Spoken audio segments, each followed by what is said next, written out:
you hear me though? Yes. All right. I should have just, when Jay said this, I should have just put it on my YouTube channel. I just could have transferred it over to the other one Well, instead we're of, live. yeah. Are we live? Yes, we are live. Now, see, I'm delayed. I just now got the live button. Oh, all So right. anyway, Jay's not here. Jay has a concert. He's a rock god, and he plays guitar in this band. And he's got a concert. And he forgot about it, and so it's just Jerry and I tonight. Which You're just stuck with us guys, us lowly peons. yeah. And I have no control, so I can't highlight your. I mean, I'm just here. Jerry's just here. We don't control the. That's why there's no music. You won't get any graphics. If you say something in the chat, I can't highlight it. Oz is here. Hello, fellas. But I can't do anything other than that. Yeah, so it was an interesting week. Padres, to say the least. Yeah. I mean, the Phillies just destroyed them. I guess that's the best way to say it. And Phillies, let's face it, they were the first team with 20 wins. Yeah. They're playing really well. Our pitching has not been great up until the last couple of days. It just seemed like everyone in their lineup can hit a home run. Well, they can. That's the kind of club that they are. You can tell by Schwarber leading off hitting 185, but yet he can hit the tar out of the ball. Right. I was listening to former Padre Brett Boone, pretty doggone good player in his time, and he's got his own podcast. Not as good as ours, of course, but No. Yeah, but he was talking on the radio the other day, and the guys asked him about the Phillies in particular, and he goes, "Look, played a lot of games. Sometimes you just run into a team, and you're just not going to beat them. They're just playing so well. You're just not going to beat them. You have to, you're just in the wrong spot at the wrong time." That having been said, the Padres starters to this point of the season are the third worst in baseball. Third worst. They only trail. Who was it? Doesn't matter. They're bad. The starters have been bad, and the Padres are not going to win until they get some starting pitching, much more like the last 2 days. Well, I look at it, and Darvish was out for 3 games? Yeah. And he had pitched pretty well up to that point. Musgrove, other than a game earlier in the season and yesterday, 2 games. So 2 games. Maybe he's putting it together. King, dude. I mean, I don't.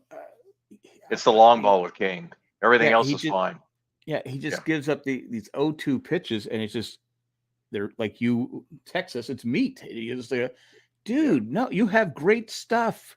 You have great stuff, and then you have, of course, a lot of those pitchers. Vasquez was not very good, and Waldron. Everyone wants to get rid of Waldron. I put on Twitter. I said, "Okay, you want to get rid of Waldron? Who's taking his place?" And nobody said anything. That's the big question. Too many people are in a hurry to bring up the Snellings and some of the younger pitcher that were highlighted in the at the preseason about these are up and comers. Well, you gotta let them get there first. I mean, it's one thing to bring up a hitter that's borderline. It's one at bat. You bring up a pitcher, that's a game sometimes. There and you and I probably agree that we are slightly disagree on the Ryan Weathers thing. But the bottom line is that at the end, to me, they were just putting way too much weight on his shoulders for a young guy. Yeah, he just couldn't. He cost you game after game after game because you just can't keep rolling a guy out there that's going to throw 3 innings and give up 5 runs. Plus, he was pitching hurt. Yeah, that's the season before where it's just like, but they had no pitchers, so he went out there. He was the least of the injured, so he went out there and he tried to gut it out, but he was just terrible. And before he got hurt, it wasn't bad. Wouldn't you say, though, it's a fair assessment, Jack? Even if you look at the beginning of the season, one of our primary concerns was the depth of the Padres starters. Oh yeah, that's why people. I feel like we're living on the ragged edge right now because in most years we've always had like maybe that 6th or 7th guy that we felt like, okay, if we had to, we could bring him back up. And again, a la a Weathers or somebody along that line. I I see that today's report that there's 3 or 4 are pitching well in Double A right now, but these are guys who are just not ready yet. I mean, they're just not ready to be thrown in the fire yet, and you can't afford that right now. And I kudos to Schilt for just continuing to put King bruises, but I think they're admirable in their starts. At least they're giving you some chances. I'm not saying every game. The last 6 games, like you said, the last 5 starts before these last 2 were just terrible, just Mm-hmm. absolutely horrible. And even Cease fell down on the job. And Yeah. sometimes you're going to get a streak like that where you're going to just get five. One time around the rotation was just bad, Yeah. and it's going to And happen. and people complain about the Soto trade, and Soto is going to be traded no matter what. And when teams know you have to trade somebody, Sure. it makes it harder to get a good deal. But people say, well, all he went with was pitching. We needed pitching. All right. We had to take a chance that a couple of those guys would come through because, like you said, there's no depth in the pitching department. Yeah. I think long Like, term, I'm not overly concerned though, Jack. I think they just went through a bad stretch and they went against a team that hits a lot of home runs. Probably the most concerning thing about our pitching staff is the amount of home runs. It's not the walks, it's not the hits allowed, it's the home runs. yeah. And that beat us in pretty much every game in that 5 game losing streak where it's just home run after home run. And you just I can't also keep doing that. I also think it hurt the offense because when you're facing a team that just the old Earl Weaver's Orioles, Yeah. just three run homers. Of course, they had great pitching too. Yeah. I mean, great pitching. Right. But when you're facing a team like the Phillies, who just at any point can hit a home run, they just got Right. a great offensive lineup. I think when you're a team like the Padres, who don't have a lot of power, I think you start pressing because Kim is literally swinging out of his cleats again. Yeah. It's like, dude, just go with the pitch, and you have, it's just like they seem to be all trying to hit home runs instead of doing what they were doing at the beginning of the season, going Yeah. with the pitch. I mean, where would this team be without Profar and Cronenworth? If you would have told Yeah. me that Profar and Cronenworth were hitting the way they were hitting, I'd say, oh man, we're at least 6 games over 500. Right. Right. But the other guys are not. I mean, Bogart is just he still hasn't got out of his funk. Well, he come out of it a little bit. I mean, I had the It, pleasure of at least being at the game where they broke the losing streak, and yeah, but it's something you've said quite a few times, Jack, and we've all agreed. It's like it's the quality of the bats. yeah, Profar. My son was over last night, and we were talking a little bit, and there was a particular game in which the Padres, Profar was leading off. And granted, had led off the third time, or he had his third at bat, and so there was 19 guys that had come to bat at that point. It was Suarez when he pitched that gem on us, and up to that point, Suarez had thrown 60 pitches, and Profar had seen 22 of them. yeah. A third of the pitches from one guy. Yeah, and the sad thing is, a lot of them don't swing at the first pitch. yeah. And they're still not getting high, a good pitch count against the pitcher. They're not making the pitcher work. And I'm like going, because the best pitch is the one right down the middle that they never swing at. I think the hard thing is, and again, talking to a couple of guys who've never played Major League Baseball, so we always put that caveat out there. But to me, you have to alter your at bats. You can't just say, well, I'll never swing at the first pitch. And you can't say I'm going to swing at the first pitch every time I come up. Tatis got in a little bit of a funk. I think he's kind of broken out of it a little bit, but for a while there, he was preset that he's going to swing the first pitch. Well, pitchers study film. Like, wow, he swung at 8 of the first 10 pitches out of the last 10 at bats. I think I'll throw him a curveball outside in the dirt, and he'll swing anyway. And so, getting behind, can sometimes cause a problem. Now, you put the exact opposite on Cronenworth hitting the first pitch for a grand slam. You cannot tell me that he was looking for that pitch. I mean, I felt like he was predetermined he was going to hit that pitch. If it's anywhere inside, I'm going after it. And he hit it And right he in his did. wheelhouse into the crone zone. But yeah, it just someone on Twitter, a Padre fan, said, "Oh, look, Bogarts hit it to shortstop, hit it to the shortstop," and I a tweet that like that made me laugh because he always hits it to the shortstop. I mean, he's just like, it's like, what is? He's just so messed up. I was sitting there thinking, I go, I know this is just panicking, but I said, what if you offered like Salas and another minor leaguer for a team to take Bogarts, to your top prospects, take Bogarts. His play at second base is getting better, but there was the game on Sunday where we came back where Campy hit the 3-run homer. And then you have Peralta came in and people are bagging on him for giving up a run. I said, he literally threw 2 double play ground balls back to back and they couldn't turn the double play.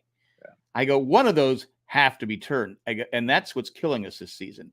We're not turning double play. I mean, maybe it'd been better to leave Bogarts at short and put Kim back at second because Bogarts is not strong enough. He doesn't have a strong enough arm to make the standing still throw. And it's just, it's just, I don't know. I think it's still early to make that call though, Jack. Look, we got to give Bogarts a little bit of leeway. He's learning a new position. We were we're more than willing to do it with Merrill and anybody else that's give him a chance. I mean, Tatis last year, give him a chance to become the right fielder. I get, but again, the reason I want him to go first base because I saw last year with him at short, his arm is not. He doesn't have a cannon for an arm. I won't know. So don't get me wrong, Jack. I'm not disagreeing with you. I would have rather him gone over to first, but since he is at second base, it is a brand new position. He had 10 sprinting training games, 30 games now. I get it, but I go. But we'll agree that it's the wrong position for him. I think. Yeah. The problem though is his arm is not going to get stronger. Yeah. And it's caused a series of problems too, bud. I mean, Cronenworth, for what it's worth with Jake, he's trying to get too much range out of first base. He has messed up a lot of plays because he's trying to get too many balls, and that's just the second base instinct in him. Yeah. So we can keep going on this, but we've agreed. Switch Jake and Bogarts, and then let's see where we land after that. But the good thing is the defense has improved. So the defense has improved. They were leading the league in unearned runs. It's going to take a while for that to go away because they've made so many errors at the beginning. But now the defense has improved, and we'll see where. Well, having Manny and Kim on the left at third and short is a big. Getting Manny back, even if it's just part-time right now. Is a huge because he's a gold. He doesn't win the Gold Glove, but he's a Gold Glove defensive third baseman. Merrill's solid in center field. Tatis, that play he made on Sunday was on Trey Turner. Was unbelievable. Was one of the best I've ever seen as far as reaction play. And it was Trey Turner. It wasn't Schwaber running or some other. It was Trey Turner who was fast. I go. And it was a perfect throw. Yeah, it was a perfect throw. It wasn't off an inch. Yeah. I go, did I just see that? That was just an amazing play.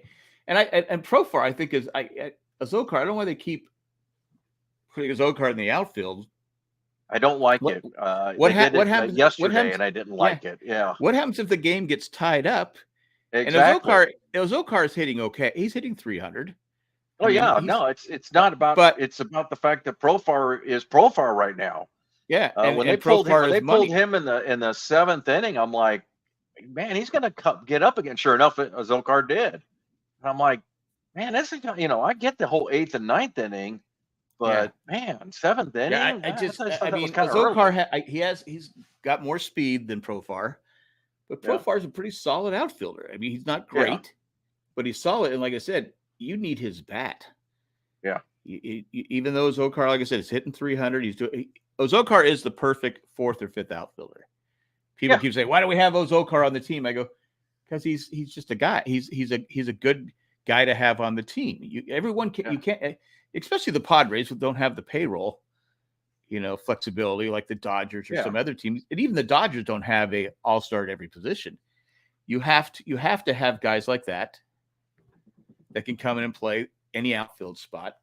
Yeah. But yeah, I was just like, why do they do that? God, don't do that. It scares me. But anyway, The one thing that I've been hearing a lot of, and clear me up if you understand this, but people are questioning, the Padres have not found their identity yet. And I just confuse it. Like, what does that mean? Like, do you have to qualify or quantify what we are? A perfect example, me and the wife, we went to the game, courtesy of a Barona Resort and Casino. And it nice was sponsorship there. nice. Yeah, it's a nice sponsorship tag there, huh? Yeah. But we where was I going with this? I got it. Threw the tag out there and I forgot where I'm going. The chemistry, not the chemistry, Yeah, the makeup of the team. The makeup of the team. And so I was looking at the scoreboard. And of course, Petco, it's a beautiful scoreboard. It's got, bells and whistles we never saw, Jack Murphy. No, thanks, And Chargers. I looked at the Cincinnati Red lineup, and they had De La Cruz, who's just phenomenal player, hitting 279. They had a Steer hitting 250, and everybody else on their team was hitting 225 or under. Yeah. Now, I kind of get the identity thing. They're known for stolen bases. They steal more than anybody, but you still got to get on to do that, right?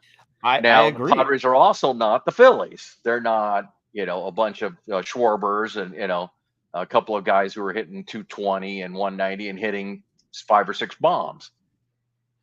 But I don't know what the whole deal is. And I've heard it so many places. I'm just like, am I missing something? This whole identity, you need to figure out who you are. I'm not sure I understand that.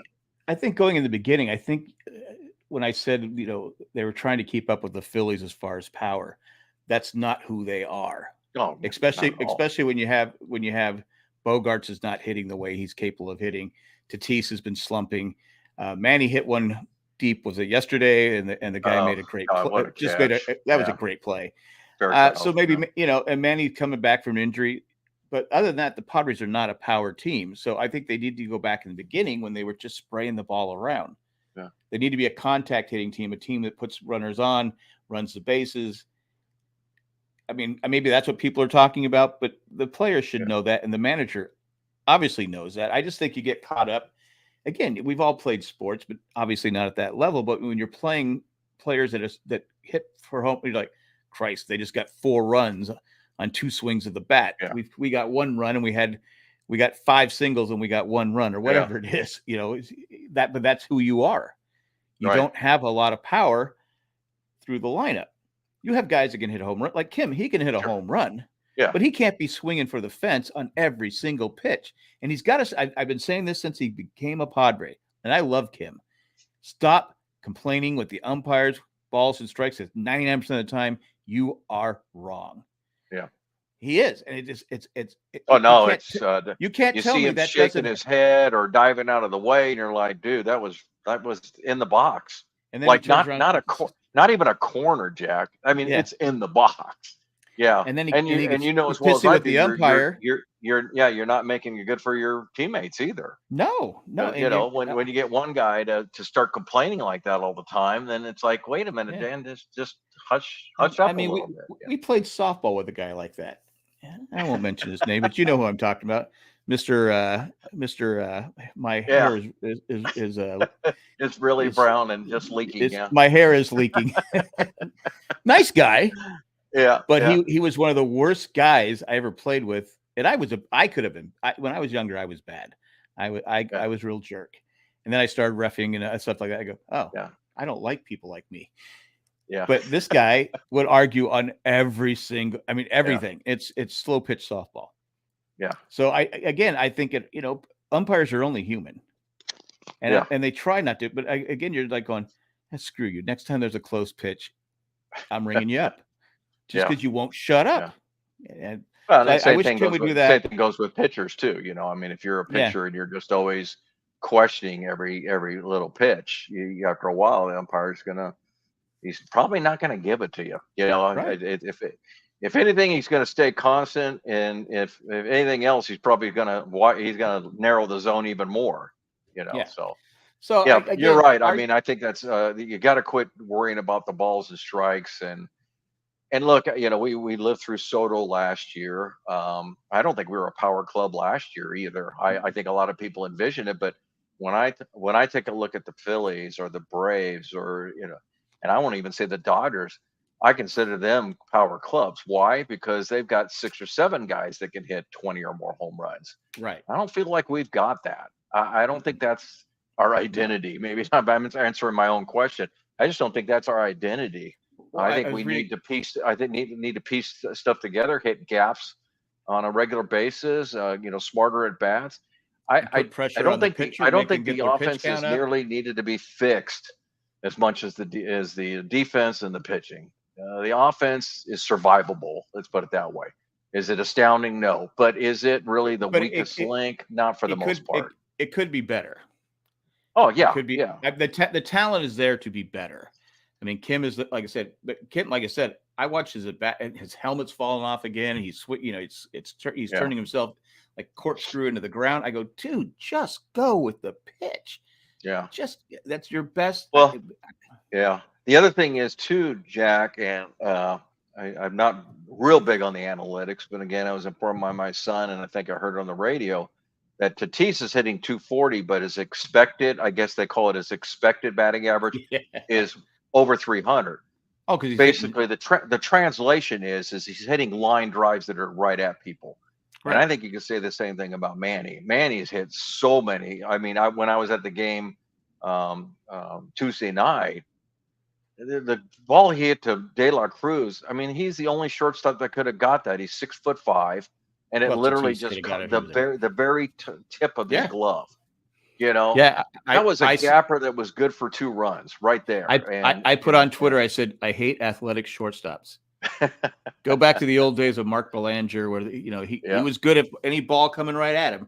yeah, It was like it was just like saw that. I go, God, we just can't catch a break. It just yeah. and that's true too. That's baseball. Fernando is hitting the ball hard, but I put this on Twitter because Fernando he talked about on the Hosmer podcast how when we played it on here how he gets baseball's a mental grind. It's a long season. 162 games. Yeah. How about he stops playing winter ball? How many games did he play in winter? Padres actually had to say, okay, you can't play any more games in winter ball. I think that was a tricky one, though. I think that he wanted to play because he didn't feel like he ever got his rhythm last year. Now, whether or not he plays this next year, that'll be the question. I don't disagree with you, but I think this was a special case that because of the suspension, because it was his first year back after surgeries, however long, in suspension. I think he needed some time. But yeah, but even though you love that's always a tricky one. Yeah. When I was a kid, I would play baseball. I mean, we could because we were in San Diego. Play baseball every day. Yeah. As an adult, even if it was my job, I'd be like, all right, the traveling this and that. I think you just need to take a break. Now that makes sense if he was doing that but I know the Padres kept saying, okay, they kept saying, okay, that's we need to put a stop to it. You need to come back, because he played a lot of games, and I think that's just part. You see his body language; it's not in the outfield. Yeah. It's when he's at bat. Sometimes it's like he just goes, just has that, not that life he has. That it's hard though because it's we've talked about it before. What's a guy's reaction when things aren't going well? And we talked about a team, but we didn't necessarily talk about the individual because the individual it's psychological. Oh, yeah. I mean, the one thing about a Manny is Manny's been around for 12, 13 years now. He knows what slumps look like. He knows what it's like to hit a hard ball and continue to get robbed. They weather that a lot better. Right now, our boy Jackson Merrill, we're not sure how he's doing right now. You can kind of almost sense a little frustration on him right now, and I get concerned only because he's young, he hasn't struggled. Jake Hasserville that said, "Here's a guy that's used to playing every day, and he's not complaining. He's trying to capture the role." But he says, "Yeah, I've played every day of every game, for the last 3 years. It's something I'm having to get used to it." Who are you talking about? Paulie. Paulie, yeah. Yeah. And so these younger guys, and we've talked about it before, these younger guys, it's like it's a tough nut for the manager because you got to have somebody on the bench. But at the same time, these are guys that are used to playing a lot, and now to get established in a role that says, well, about every third day, and then, maybe you get an extra at bat here or there. That's not easy, because you don't know all it's the not enough for pitchers. it's not enough for Yeah. a 23-year-old. No, it's Like I said, not. I think we said last But he's weak proved either. everything in the minors already, Yeah, so what do you do with this guy? I get that, but it's like, okay. Yeah. I mean, he has a lot of people don't see potential in him. I think he has potential. I think he swings. Again, he's another guy swinging for the fence a lot. He's turning his. He's Kim If you from the watch, left side. yeah, if you watch him, his Uses head his is helmet all the time. the whole thing. You're supposed to keep your eye on the ball. His head is coming Yeah. out. He's jerking his head because he's trying to hit the ball out. And I think that he just needs to, go work on spraying the ball around. It's one of those things. Just put the ball in play, and things will happen. It's visible. There's no doubt about it. And it's about the struggles. Yeah. So yeah. And Merrill, I've noticed Merrill's flying out to center a lot lately. It just seems like it's a fly ball to center, fly ball to center. And I think he's gotten too caught up in not pulling the ball. I mean, I think he can go too far.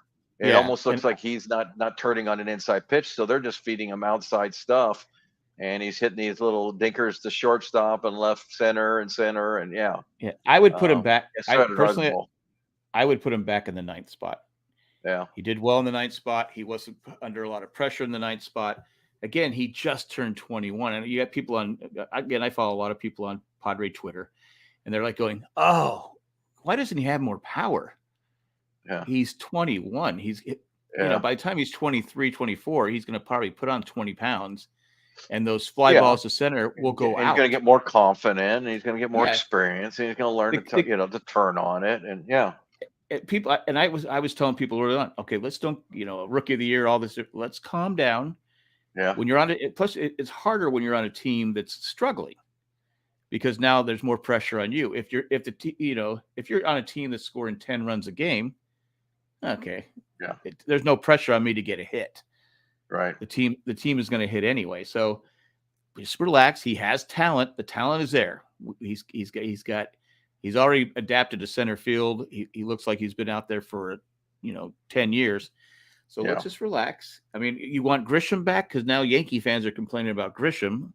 They say, God, the guy might as well just sit on the bench. He strikes out looking every single at bat. He had his first hit, which was a home run about 3 or 4 days ago. Yeah. First hit. Now he doesn't play hardly at all. I mean, I think Grisham's not long for the Yankees. I mean, I can see them jettisoning him or trading him at the deadline to somebody that needs a cheap center fielder, but he's stubborn. He just will not change his approach to hitting. He didn't while he was here either. So no, I couldn't. I rooted for him. I go. He has talent. But watching that third pitch, I go, oh my God, it's swing the bat. Yeah. But yeah, he's not with that Yankee outfield. He's not going to start. But oh my God. Anyway, it is what it is. But yeah, Paulie. Yeah. Like I said, I still think if he's not going to play, he's got to go down. Just bring. Yeah, I think the problem I have, my son last night. I like Rosario a little bit better. I think he's a little further progressed but I get the whole right and left designated hitter kind of thing if that's what you're going to use him for and everything. But I hate the whole 2 at bats. Oh, they put in another pitcher. Let's pull him.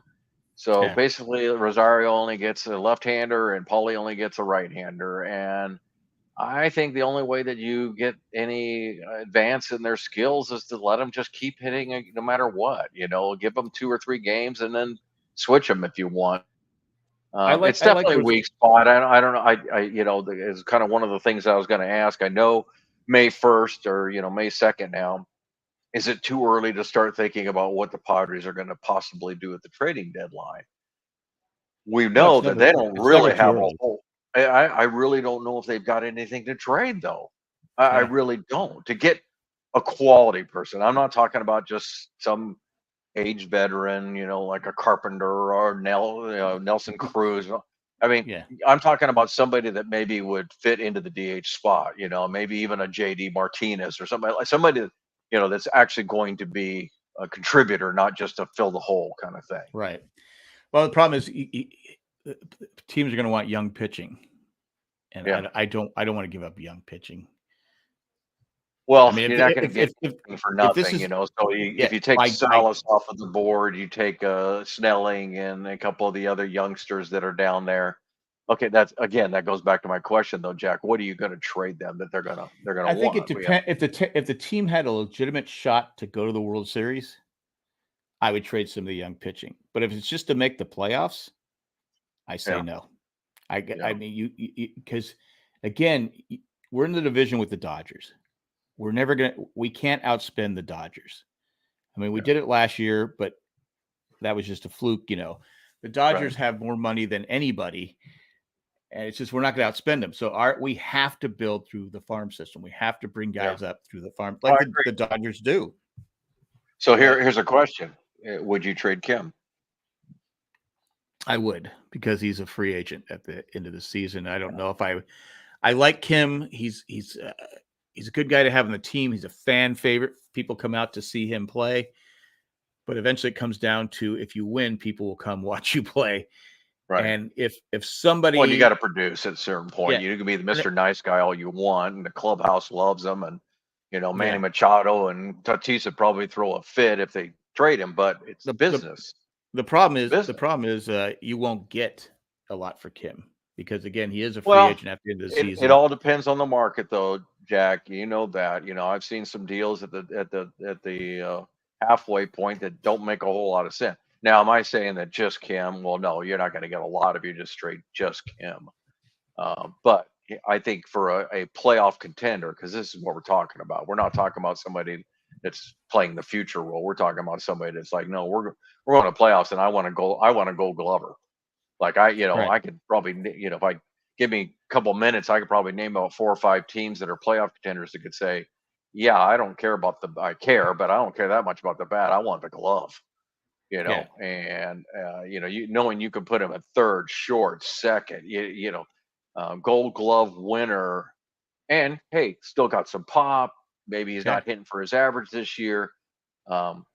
Renting him for half a year might still bring you something, but to get somebody that you're going to want like a 2-year guy, like we did with Cease, where it's like, hey, we're getting him not just for this year, we're getting him for next year. I think you're going to have to throw in maybe not one of your top pitchers, maybe one of your single A guys, maybe, something like that. As far as I know, we've got every hitter that's possible already on the team. Yeah. I mean, between Baton, Wade, Paulie, Rosario, we pretty much got every guy that we're going to have. They sent him back down, didn't they? Yeah, but it's just back and forth. It's typical for those guys that are the 26th, 27th guys. But we have some good young hitters in single A, but just starting. They're just starting. Yeah. It would have to be. Again, if the Padres were like 3 games out of first place behind the Dodgers and they're playing really well, and okay, we need another pitcher, or we need something, I would consider that. But again, if we're 12 games out and we're trying to get that final wild card spot, no, I don't want to do that. Yeah, and again, it's always the the details that tell you that, because I think we're saying the same thing. I don't want a half-year rental. I just, to me, we've done enough of those. And boy, some of them have worked out the reverse.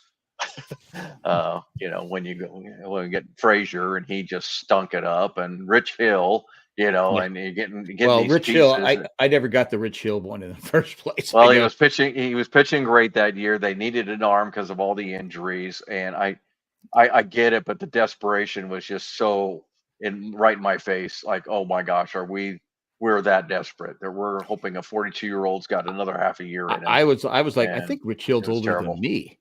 Yeah. Well, I've done it a couple times. We did it with Jake Arrieta that one year too. Oh, I mean, that was he was brilliant. nobody's got young pitchers to trade at the trading deadline, not unless No. it's a 5-year guy that's going to free agency, and that's not what we want to And do and and anymore. and pitchers, you have to everyone needs it. It's like we're saying, we only have really 5 starting pitchers.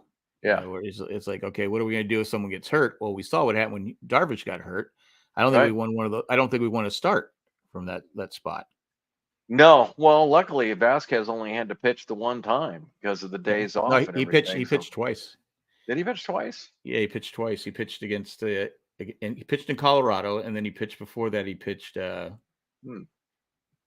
I But misremembered that then. But the it was bottom like, line is yeah, you can't afford him to go out. but that's a You guy just can't. it's like a hitter. We were saying, okay, Vasquez. I look at his stuff. I go, man, you got to go 3-2 on everybody. He's got stuff. Challenge the hitters. Challenge them. Typical young pitcher. Though again, you might as well Yeah. be talking about Dave. You might as well be talking about Ryan Weathers. I mean, Yeah. it's the same thing. Electric stuff, and then they get beat, with a home run or whatever, and the next thing you know, they're going 3-2 to every batter because they're afraid to challenge. I will The say same this can be about said about one of our supposedly best pitchers, Joe Musgrove. Uh, I was happy to see. I believe it was around the 4th or 5th inning that Musgrove had thrown 40-ish pitches yeah. of fastballs and only about 10 of his other stuff, the sweeper, those whatever they call them nowadays. And I was about it. Well, look, it's about time because he was not challenging people early in the year, in my opinion. No. He was just trying to just sweeper after sweeper after curveball after sweeper. And the thing about those is if you're not fooling them, then they're meat. Yeah. You throw a hanger up Well, there, that's meat. You're taking well, 10, not only 15 miles an hour off of it, and the guy well, not gets only plenty of chance to react. well, not only that, if you go 3-0 because your sweeper is Yeah. not in the strike zone, well, now Then you got to you lay a come fastball right down the and middle. pop. It goes back the other way. So yeah, I agree. So hopefully, I think Joe is that kind of guy where he's, he was obviously with that game where he gave up with the Phillies, where he gave up 6 runs or 7 4 runs, home was it? runs. 4 4 home home runs, runs. and you're like going, you could tell he's like, okay, I'm better than this. I need to do better. So I'm hoping he has that. I mean, the only thing I worry about Musgrove was the injury last year still lingering this year. I mean, that's the only. Well, as he says he's He says fine, it's and he not. says it's the way, it's the pitches and everything. I'll tell you though, my spin on that though, Jack, that you brought it up. I'm tired of excuses. I'm tired of yeah, I got some work to do, blah blah blah. I'm a homer. I want the Padres to do well, but I don't need that stuff. Just get better. Well, Just, he said it and he did it. So, yeah. So I mean, I one start. It's a guy that, well, again, but it's just one start. But how many guys have said, yeah, I got to do better next game? Bam, bam, bam, bam, bam. It's like, and again, it's a I wish I had the stat. I wish I could find the stat. How many runs have the Padres given up this season with 2 outs? Yeah. It's a lot. Yeah. And a lot of it's because of home runs. And the big thing you pointed out earlier is how many times have we been behind, like immediately, right. 1-0, 2-0, whatever. Psychologically, again, we both played softball. Even in softball, the other team scores 2 runs or 3 runs in the first inning. You're like, okay, now we got to catch that before we can even think about going ahead. Right. And it was a big difference when you came up and you're like, all right, we're the home team and we got nobody, and nobody has scored, and it gives you a fresh attitude. And I think the most disappointing thing about this season so far is their abysmal record at home. They're winning on the road and they're losing at home. I get it. Come on. It's again, and I think AC was talking about it, that because we talked about it last week, that it's in their head. I mean, I think it just gets, and he said, yeah, he goes, a lot of Padre have said, yeah, it kind of gets to me sometimes, so it's almost like you're again, they're human. And when you think you've hit the ball, bam, it's out of here and it dies too. But other teams don't have that problem, I think, because other teams are coming in a little looser. It's just like, Well, I think that's always been true with baseball or any other sport is kind of the attitude of like, well, we're the underdog because we're playing away from home, yeah, so kind of come in. It's like, hey, you know what? We're just going to give it our all and everything. And I think to your point, sometimes the home team relaxes. Hey, we're at home. We got the crowd cheering for us all the time. And then bam, bam, bam. And it's like, wait a minute, we're down 4-0. Like, yeah. And I think oh that crap, I here we think go that again. Yeah. I think that Rocky game, losing that game, hurt more than they said. They said, "Oh, we're going to come back," and like you're saying, don't tell me, come and do it. They came out and played like absolute crap. Even the first game against Cincinnati, he struck out 12 guys. Yeah. The Cy Young Award guy. I mean, it's Yeah. not Guy Cy that Young I Award. benched on my fantasy baseball team. Yeah. Because he's pitched against the Padres. Yeah. Yeah. It just, and it was like couple of the at bats, Azokar had one of the worst at bats I've seen. He literally had 2 pitches that almost hit him. And the third one, if I remember right, the third one was about 3 feet outside, and he swung at it anyway. And it was like, it's like, man, what are you doing? And I also Rosario when Cease was pitching, there was runners at first and second, 2 outs, and I forget the batter hit a number to third base. Well, if he would have stretched, he would have got the out. I mean, he's not a big guy, but if he would have, he just waited for the ball to come to him, and the runner beat it by maybe a half second. Bang bang. If he stretches for it, he just waited for the ball. I go, stretch, and he didn't. So what happened next? It was 2-0 at that point, and after that, they gave 3 more runs came in, and I said, well, it's little things like that. Yeah, it's little things, especially when there's runners on base. Yeah. I think it always hurts to make an error. It always does, But well, it wasn't an error. It was an infield single. Well, to make an error in judgment, mental error, physical error, whatever, it always hurts, And again, he's not a Jake had one the other day where he's trying to go all the way almost to where the second. It was going straight to Bogarts, and Jake muffed it because he was literally like halfway between first and second by the time he got to the ball. Yeah. And you're thinking, okay, even if you got to it, Jake, you're not going to be able to turn around and throw the guy out. I don't care if it's a catcher running. So if you're going away from you're going away from the bag, it's harder, obviously, to get the out. But yeah, I was like, oh my God. I mean, just it's just little things like that but he's a young player. Again, I think he needs to learn. Maybe just he's an all or nothing type hitter. Yeah. I think he's got most of his hits are extra base hits. I mean, he's got some legitimate power. I mean, he's got 3 home runs and yeah. I mean, he's not a power hitter, but he's got some lightning in his bat. Yeah. And I think he would be, like I said, I'd rather have him playing, maybe put him at DH. Tyler Wade, I mean, he's good at bunting now. He's getting on base. He's an excellent bunter. He had a big hit. Yeah. He had a big hit a couple games ago. But I'm not ready to give up. I know a lot of people are saying, it's over. Yeah, this has I was a little worried because we talked last week. I said, I don't want to go through the stretch that happened last year around this time where we started losing and the Dodgers went on a winning streak. And then you looked up, we're 11 and a half games out, middle of May. And the Dodgers, you look at their lineup. I mean, they got 4 guys hitting. I mean, I don't think Freeman's hitting 300 anymore, but you got Will Smith, who's hitting like 380. Yeah, he's never hit that high before. And of course, Ohtani. A couple of their young guys are actually coming back alive in the back of the lineup too. Outman's gotten a little bit hot, and Page. What's his Gabe's? Is it Gage? I think it's Page. Whatever it is. It might be. I can't remember how to pronounce it, but yeah. It's early in this. It's early for him too. I mean, people, oh, he's here to stay. He's going to be here for 20 years. I'm like Dodger fans. I'm going, well, I go, why don't you give him a season? Just give him a season. But that's okay. Well, we got look, hopefully the guys got rested up today. Today is one of those, I think, a true day off. Because they probably don't need to take a plane so they can, they had the whole day today, slept in their beds. I thought they already went to Arizona. Did they? I could be wrong. I I know could if be I was a wrong. player and I had a vote, it's like, you know what? I'd rather get up at 9 o'clock and we can get there at noon, check into the hotel. I'll be ready to go. I get to sleep on my bed Yeah. 2 days in a row. But Yeah. bottom line That is would they had be to me too. yeah, But they've had I a don't know. day I don't off, know for a fact.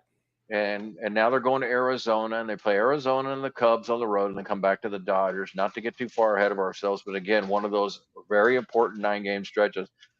I don't know about you, and I have not recently looked this far too far ahead. But when do we get to play the softies? I'm not kidding. I mean, Colorado has been to my, yeah, I guess you could say the Giants, but that's division, and I never, and so is Colorado for that matter. But man, when do we get to play some of the softer side of the schedule? Because right now, man, it just seems like every time I turn around, we got a 6 or 9 game stretch that you're going, holy crap, are we going to be able Well, to get plus playing going here? 13 straight, plus playing 13 straight games when you've been to Korea, Yeah, you've been all over right. the place. It's a lot of. It's a lot of. I mean, like I said, hopefully they can rejuvenate and stuff. Oz says they left after the game. Okay. So after the game was over, they left. Wow. So they And spent the whole day in Arizona today then. yeah, and who doesn't want to Wow. spend a whole day in Arizona? Wow. After May, I Wow. think the schedule gets Yeah. easier. That's what Uh, Oz says. I think so. I'm fortunate. I'm fortunate at the first game that they won after their losing streak. My wife and I will be at Arizona Chase Field tomorrow night to watch the Dylan Cease and Zach Gallen game. Oh, that's a big Uh, that's a big that's a matchup. pitch duel right there. Gallen has had the Padres number. Cease, except for this last game, has been money all year long. I hope the Padres can come out of this with a W, but I think it's going to be a well pitched game. Of course, now we know how some of these go. You think it's going to be one of those 1-0, 2-1 games. Next thing you know, it's 7-6 in the fifth inning. Um, Is it? Are you staying for more than one game, or yeah, just one one game? game, then we're going to go to Grand Canyon and Sedona, and Okay. we had decided to do this. It's the one of the fields I had not been to. So we're going to tomorrow night's Yeah, game, and Cindy then has been, my wife has been there, but I haven't. yeah. I Um, all the years every time we'd looked in the past, it was always either a weekend where we couldn't go, the wife had to work or whatever. It just never seems to have worked out. And you think, okay, I know it's a 6 hour drive, but it's not ridiculous to get there. But yeah, it's one of the few we haven't been. are you gonna bring bee protection? uh, That's what I'd worry no, about that. no. I was No. laughing because I was at the game at the Petco and we saw that and I'm like, they're having a bee delay. Like, yeah, yeah. And Yeah, there's been those before. There's been a few of those over the it years. happened. It Yeah, happened at Petco a couple years ago. yeah, exactly. So Well, it's funny. yeah, I'm like going, we haven't the Dodgers started yet. It's a dome. What are they? yeah. What's the delay? And I clicked on it. I go bee delay, and then you look on Twitter and people are showing the bees, and the guy finally shows up. He's a hero, and all that different stuff. Hey, so Oz, I saw your chat there. Maybe you'll see me on TV. Me and my wife will be wearing our Tony Gwynn 19 uniforms, our tops, and we'll be in right center field, somewhere around the vicinity of the pool. So if you see us, Oh, we'll try and wave. you can go swimming in the pool. That's pretty cool. Yeah, yeah, I've never understood that one, but hey, maybe I'm not an Yeah, Arizonan. it's hot. It's hot in Arizona. It's Yeah, I hot. know we're heading. It's getting a little warm here in San Diego. Nothing dramatic like 70s, but it's supposed to be Whoa, whoa, mid 70 degrees. 90s, mid 90s in the desert this weekend. Mike, So yeah, Mike, next I three was days it's driving. gonna be hot. I was driving today, and it said 96 here today. 96, and I believe it. It was hot. And And like I you said, the guys get worst thing that good old humidity too. Yeah, yeah, well, that hasn't hit yet, but yeah, like I said, our worst thing is we're out here when we had the forest next to us and the tall oh trees yeah, and everything. yeah, We get no break now because those trees are gone. And it's just yeah. sun beating on your house all day long. But we're not here to complain about me. Anything else? I mean, it would be nice if we could take 2 or 3 from the Oh Diamondbacks, yeah. especially on the road. Every series, right, Jack? I mean, Yeah. it's a very easy formula. The one thing about baseball I kind of do like versus like a football or even basketball, it's like you play one game. It's like, well, you got to either you win it, or if you lose it, then you lost. Yeah. Baseball, for the most part, is 3-game series. Yeah, there's some 2s and 4s, but for the most part, hey, you know what? If you can get 2 out of 3, you're gonna you get 2 out of 3 all year long. You're gonna be uh, getting the bonanza there. Yeah. But I And think this is. I was hoping. I honestly was, in some ways, was hoping that Arizona was playing better coming in, because they're in the same amount of desperation as we are. One of these two teams is going to find themselves a little bit further behind than they want to, no matter if it's just a 2-1 split or 1-2 or 0-3 or 3-0, especially. because the Dodgers are who the They're Dodgers playing? they're 4.5 in front of us. So, the bottom Yeah. line is we got to right the ship. We got to get to 500. I've Right. always said that 500 is the mark. You've got to be at 500 before you can even start talking about making a run. Right now we're insignificant. Jeff Passan, I guess, wrote an article and said the 7 most disappointing teams this far in baseball, and he listed the 7, and he pointed out that the Padres were the worst disappointment, like the most disappointment. I don't know And how that could be true when we traded Soto. maybe it's just a perception on his part that that they should be better. We thought they'd be better. I agree. I I think still they should, think they're going to be better. but the But worst well, as far as disappointment, as far as where he disappointment. thought they should be, I mean, All right, I'm obviously, gonna I'm okay. I'm gonna you agree go with to that because Chicago I White Sox and like, okay, that's the worst yeah, team. Yeah, after the Padres, after they beat the Dodgers 2-3 and were playing such good baseball, I said, all right, I'm so, and then all of a sudden it just going to Colorado just kind of tanked the whole thing. It just was yeah, yeah. we should have won So 3 or Oz 4. has let us know that the Doyers are playing the Braves. So Oh, that could uh, be helpful.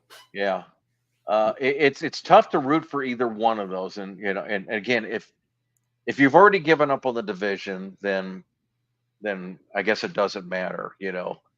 I never want to give up on the division in May 2nd. Come on, No. I mean, you can't count anybody out. I've seen too much baseball in my life to know that no matter how good a team looks, that they can't die and somebody else comes along and pass them up. Problem with this one is these are the 2 top teams in baseball or in the National League, along with the Phillies. If either one of them goes crazy, well, they're going to be slotted for number 1 seed. I don't want to play either one of those teams in the playoffs, No. you know. Playoff. So I guess because if I haven't given up on the division, I hope the Braves sweep them. I hope they knock them out and I gotta be take it down. honest. I always hope the Dodgers get swept. Yeah. I just don't like them. I can remember years ago. This is back in the 80s, maybe 70s, maybe 80s, and the Padres were ahead of the Dodgers. One of those rare times. And I said, I hope the Dodgers beat a certain team. I can't remember the team because it would have helped the Uh-huh. Padres. Maybe it was the Braves because the Braves were Yeah. behind us. And my dad said, "You never root for the Dodgers, I've ever." had a few occasions, and I can't specify which ones, from memory, but it hurts to have to root for the Dodgers. I mean, you Yeah, get to the end of the season, sometimes you have to root for somebody you don't like, and it kills me. It just yeah, absolutely kills me if I say, "Oh, the Dodgers need to win," and because they're playing the Giants, and we could pass them, and yeah. yeah, it stinks. Um, yeah, Yes, my dad was a wise man. He was yes, he was. Yes, he was very old school baseball. yeah, He did not like the players are talk. I think we talked about this before. How players will joke with each other. He goes, no. You didn't. yeah, He liked Bob. Stan the Man was his favorite player, but he like a Bob Gibson. Uh, yeah. I was going to talk about that play. I don't know if you saw the play last night with Pete Alonso, uh, where he came Yeah, home. that was blocking the plate. Yeah, They're I so mean, inconsistent and not calling that. It was yeah, terrible. I did a video on my YouTube channel, and I also broke it down. I go, if you watch Pete Alonso run, he starts out straight, and then he veers into the grass, then comes back out and slides. I go, if he just would have went straight, because literally it maybe I thought his Yeah, hand got down in time, but you I can't thought he was tell. safe anyway, Yeah, despite the but blocking. Yeah, yeah, I said, but if he if he runs a straight line, he's safe easily. But yeah, I go. We literally the last couple of years got screwed on calls like that. One was against the Giants. I Yeah, remember watching that. where our catcher was literally outside of the line.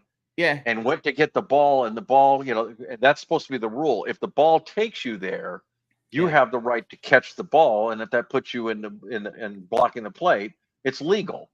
Right. But you cannot go there until the ball's ready to be there. You can't just jump over there. It's like, oh, it's coming from the outfield now. I get it.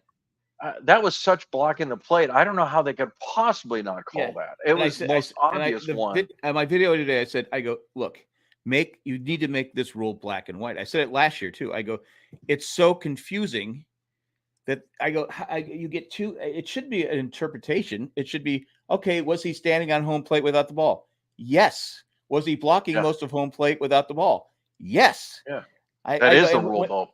and when Alonso, when I get it, it is. And so when Alonso was coming in, he started bringing his knee down before he had the ball.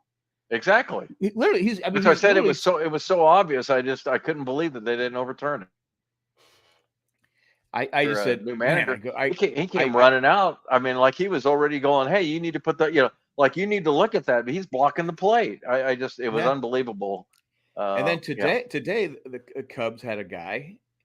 For some reason he hits a ball down the line. He takes his helmet off as he's going to second base, and he puts the helmet on the base. He gets tagged. I go, that's an out. You can't use your helmet as a extension of your body. And they called him safe. I go, God, that's brutal. I go, I can see it. That's very. I mean, how often does that ever happen? Yeah. I go, but not one taking umpire knew off the like rule. 25 feet away from the base. Yeah, I go, like he knew he was good. Yeah. He did it on purpose. It's like, I don't know.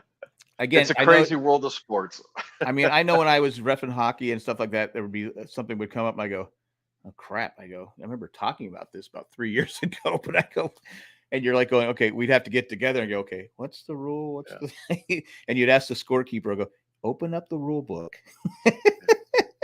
and read, because things don't happen, but come on, they should know that you can't. I mean, because you have the sliding pad now, because you had Aaron Judge who blocked the ball, and he did it purposely.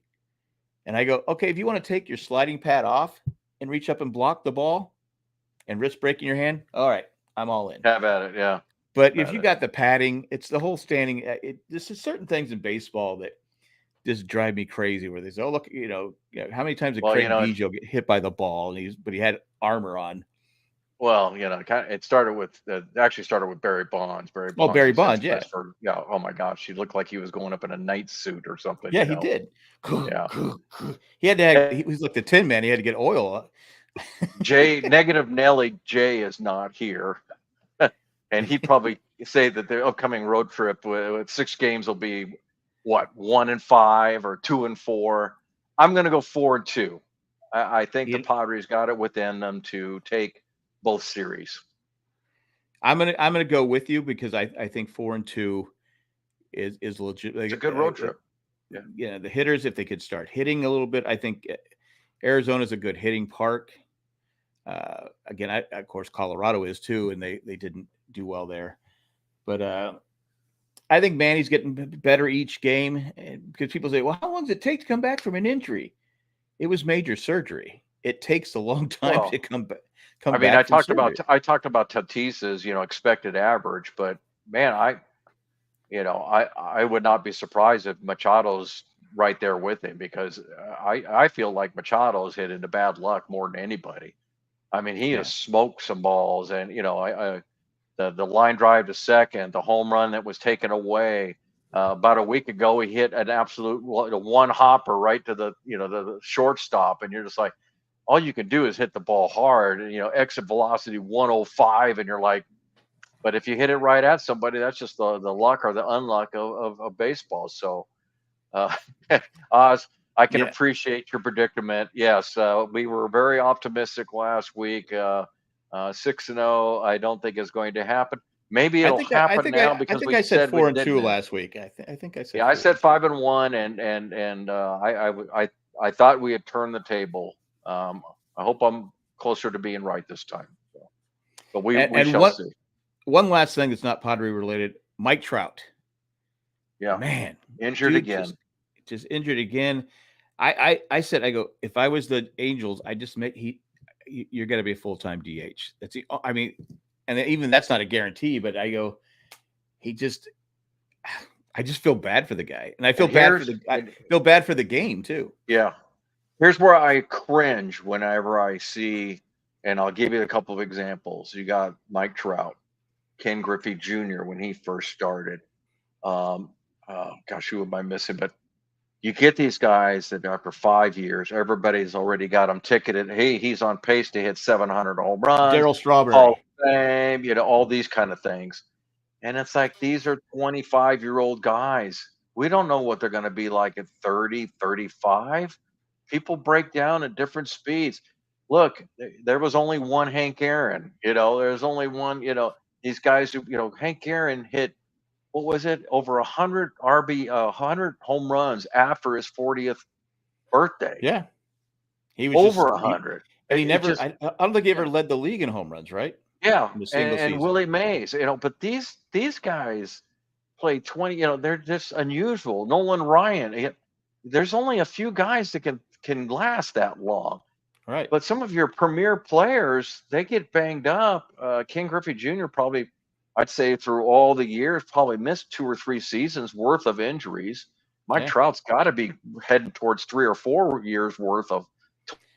Tony Gwynn. You can't predict that, and that's Tony the Gwynn scary thing. Breaking down. Yeah, that's the scary thing when you start talking about Machado and Tatis and Bogarts and all these young guys, getting, or these middle 25-year-old, late 25 or 20-year-old guys getting these big contracts. It's like, what's the expectation? Now, I think a lot of the general managers know that. Like when they signed Yu Darvish, I think they really knew in their head, it's like, yeah, we're signing to a 5-year deal, but we're really only expecting them to get about 3 or 4. I don't think we're going to have him pitching at 5. So anyway, all right, we got to wrap it up because you got another show to do. Actually, I don't, but I got to get some sleep. Well, then let's talk.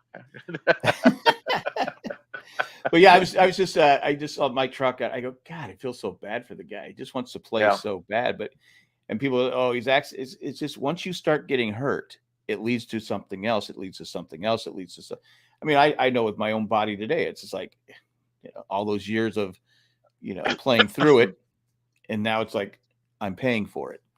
And I didn't get a big contract. Yeah, I think the thing is, Jack, on a serious note, is that there's a lot more discussion going on, especially when it pertains to baseball.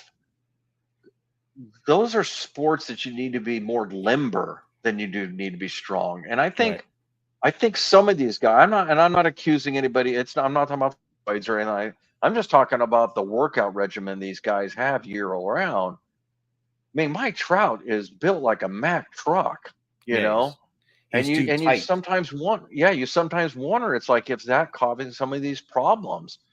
You get these big guys, and go back to Tatis's 162 games.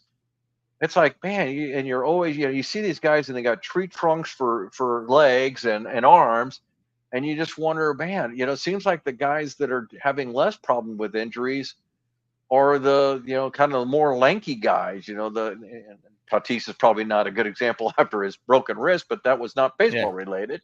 But you can see the evil. Yeah, you see a lot of these guys like Acuna, who haven't missed a whole lot of time yet. He's had a little bit of injuries, but I don't know. I think it starts weighing on my mind that when these guys start getting too built up, I feel like sometimes just for that extra 10 feet, which I get is probably tempting because 10 feet on every fly ball, that's the difference between home runs and warning track, and it makes a difference. Yeah. So, I think you can build your body up, but mostly with your wrist and because I know when I was in my 30s, I started really just working that, and when I was going to also I'm launching softballs. You remember that far back? I can remember that far back, yeah, because it was my Al Bundy years. But But no, I don't think you. I think some of these guys. It's like what's his name? Voight, chest hair guy.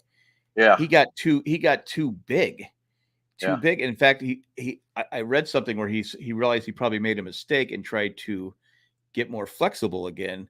But I think the uh-huh. damage was already done. I mean, he developed such bad habits. Well, his upper body was so big. I always wondered how he could swing the bat all the way around. Yeah, yeah. Like, like when you get to right here, it's like, oh wait, there's my chest. I And can't, I can't. they also say it takes away some of your bat speed. So Yeah, you're doing this and that. But anyway, I mean, look, all sports have changed. There's not a player out there that's worth anything that doesn't have his own personal trainer now, or right. a team trainer. Dietitian. What golfer is it? I could probably name a dozen of them, but Justin Rose, he's got like an 8 to 10 person staff for his golf. He's got a therapist, a massagist, a psychologist, a swing coach, putting. I mean, so in this day and age, it's changed a lot from back in the day where you just kind of came after you sold insurance in the off season. You'd come to spring training and get yourself warmed up and, go out and play ball.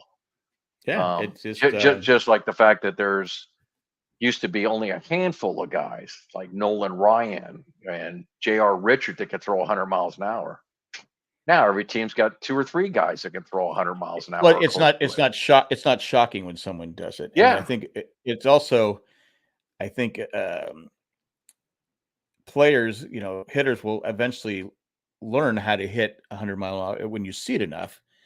well, they do now. Yeah, yeah, I'm just saying it was like you said when Nolan Ryan was throwing 100. Well, he also had a great curveball, but when he was throwing yeah. 100 miles an hour, other guys were throwing 90. So Right, it was like, right. okay, this is but I agree. It's just I think with the pitchers, I think they're throwing too hard.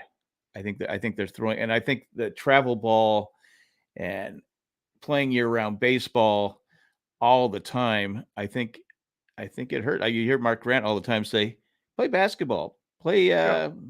play different sports." And I feel like it started in earnest about 20 years ago, where travel ball became more of the year round all the time and more and more. Yeah, it's all It's about the about money. I money.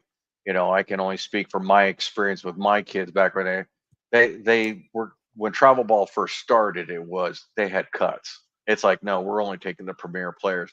Now you got a bunch of coaches out there. Well, coaches out there is the field just like a little league and dropping the equipment off and running them through drills and they call it travel ball. The Yeah, problem is now to your point, which I've been saying for a long time because I told my kids play other sports, try something different, take a break, mentally take a break from a particular sport. um, and I even hesitated when they played soccer year round. It's like, man, I wish they would do something else because it takes a toll after a while. yeah, And sure enough, when they get done with high school, it's like I have a couple of friends like that. One guy was in college playing tennis, and he had been playing since he was like 5 years old, and he said, "I'm burned out. I don't want to play anymore." yeah, yeah, And so I think the mental toll and the physical toll you're talking about. When I was in little league, nobody threw a curveball. Nobody knew how, nobody did. In my little league, nobody did. I did, and it was a Now you, mistake. you see these kids breaking them off when they're 9 and 10 years old, and Yeah, I'm just thinking, I man, where have we when gone? I was 12, we had a guy from San Diego State come to our practice, and I was pitching, and he goes, "You want to learn how to throw a curveball?" I go, "Yeah." So he taught it.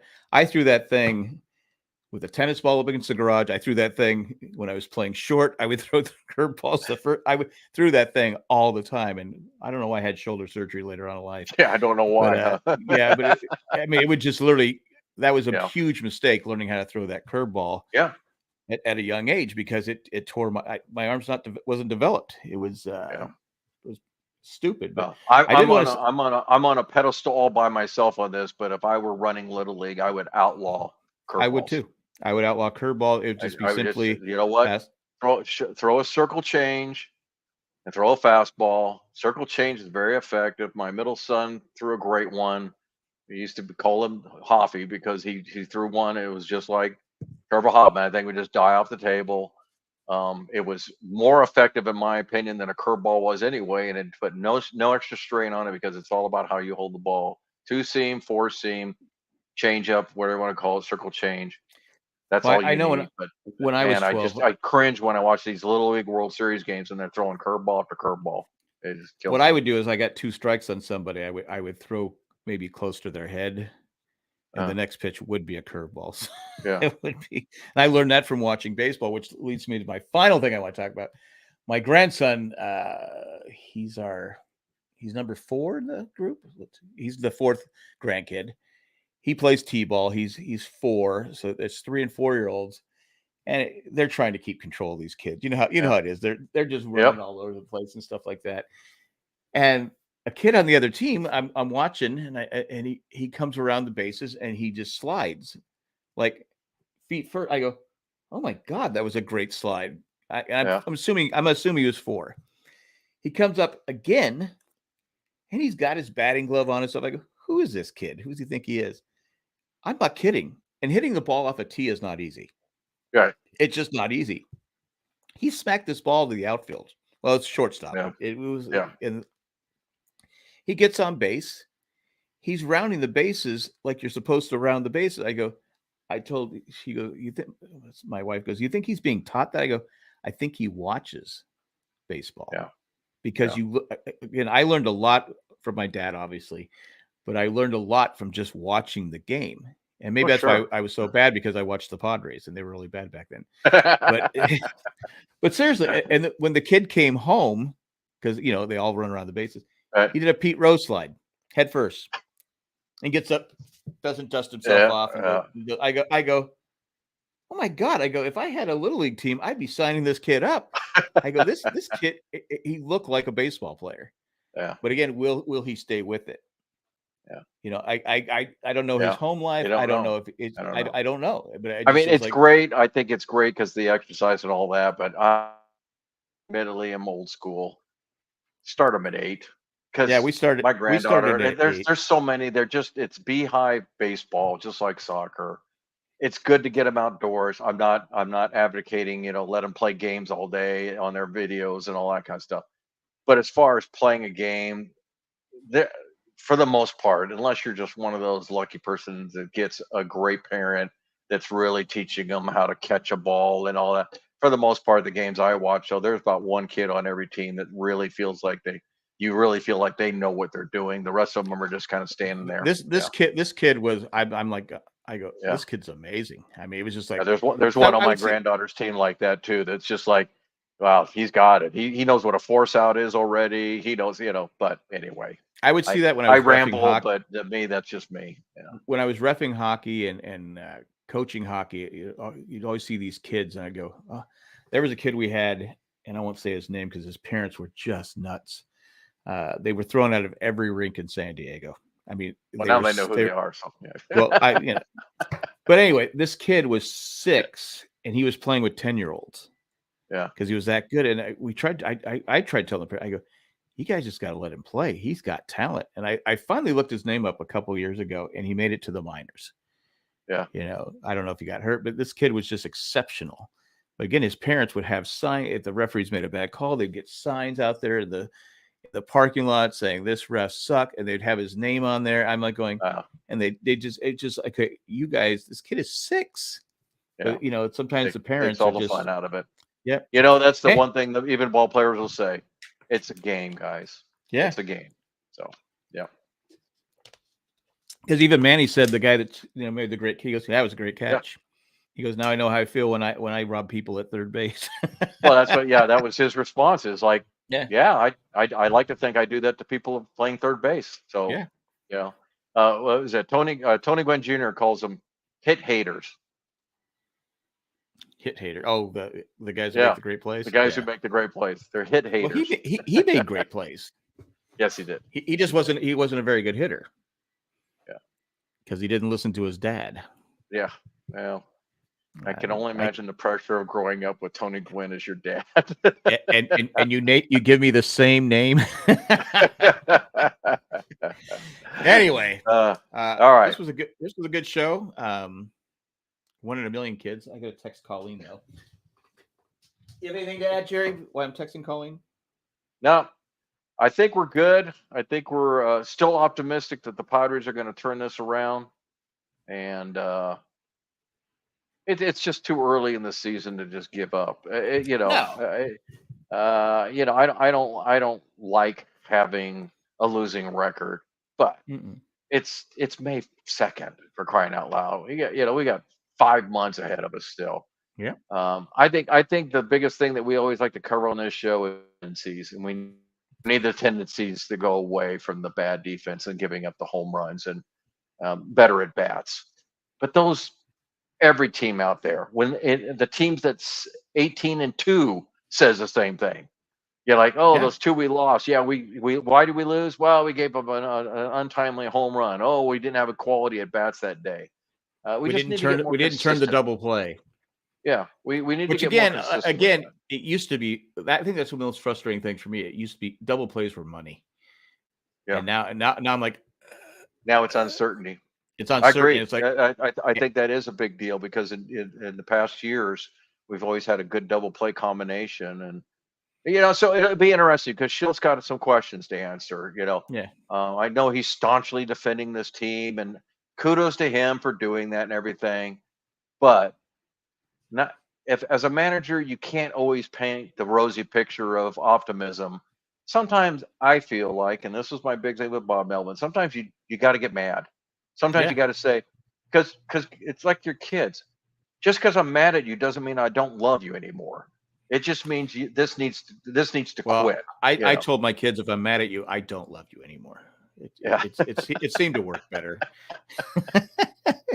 I'm kidding. Don't send the hate. You got great kids, yes, you do. Yeah, but seriously, I think that's probably more to come on that. We'll see how this week goes. I don't want to get ahead of ourselves. I hope we're not looking ahead to the Dodgers. It's way too early for that. Oh yeah, Two quality teams coming in, and then according to Oz, the schedule does get a little bit easier once we get past the Dodgers. So I'll take her word for it. But yeah. All good. Got to beat the people on your schedule. That's yeah. key. Yeah. All right, that's all we got. Thanks for all right. Thanks Oz for joining us in the chat, and see you guys next week. We'll be ending this show. Have a good time in Arizona. You've been to the Grand Canyon. You've been to the Grand Canyon before, right? No, I have not. I've never been to the Grand Canyon. I hear it's my wife's wishes. Yeah. Well, I would love. You don't want to go see it? I'm in between. I went to Niagara Falls thinking this will be the most beautiful thing in the world, and for 15 minutes it was awesome. And then you kind of go, "What are you going to do?" That's my Alamo. That's the Grand Canyon. That's my Alamo. Well, Alamo's even worse. Yeah, I went to. I couldn't wait to go to the Alamo, and I went, huh. I think 5 minutes. Yep. 5 minutes in, I was like, "Boy, this is yeah." But I'd love to go. There's a Flintstones have a cart. I always remember when everyone went to the Grand Canyon, that they're standing over this little like creek going through. It says Grand Canyon. They say, well, someday it's supposed to be something pretty spectacular. And it's just a little like it's like water going down the gutter. Yeah. Anyway, my favorite Flintstone joke. All right. On that note, we're out of here. Hasta la vista.